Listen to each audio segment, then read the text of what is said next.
No PowerPoints are used inside of Amazon. New executives have a little bit of culture shock. அலுவலக கூட்டங்கள் என்றாலே power point ஸ்லைடுகள் தான் நினைவுக்கு வருகிறதல்லவா?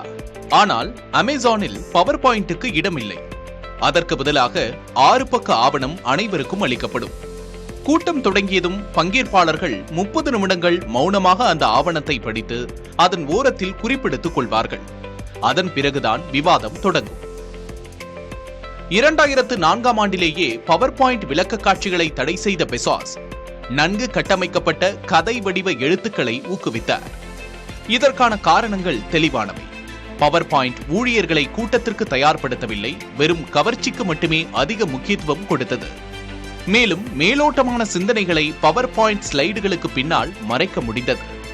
முழு வாக்கியங்களில் எழுதும்போது மேலோட்டமான சிந்தனையை தவிர்ப்பது மிகவும் கடினம் என்று பெசாஸ் விளக்குகிறார். இந்த அணுகுமுறை அனைத்து நிறுவனங்களுக்கும் பயனுள்ளதாக இருக்கும் என்கிறார்கள் உளவியலாளர்கள்.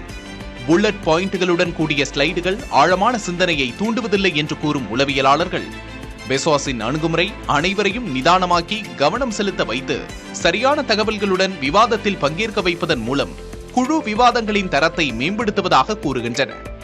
ஏனெனில் புல்லட் பாயிண்டுகளாக அல்லாமல் முழு வாக்கியங்களில் எழுதுவது தெளிவான சிந்தனையை தூண்டும் என்கிறார்கள். வேகத்துக்கு பதிலாக சிந்தனைக்கும், கவர்ச்சிக்கு பதிலாக தெளிவுக்கும் ஒரு அமைப்பு முக்கியத்துவம் கொடுத்தால் மட்டுமே இது சாத்தியமாகும் என்பதையும் நிபுணர்கள் சுட்டிக்காட்டுகிறார்கள். இது வெறும் ஆவணங்களை படிப்பது மட்டுமல்ல, சிந்திக்க நேரம் அளிப்பது, தயாரிப்புக்கு மதிப்பளிப்பது, அவசரமாக முடிவெடுப்பதை விட நிதானமாக சரியாக முடிவெடுக்கும் ஒரு கலாச்சாரத்தை உருவாக்குவது ஆகியவற்றை உள்ளடக்கியது என்று அவர்கள் விளக்குகிறார்கள். We do that.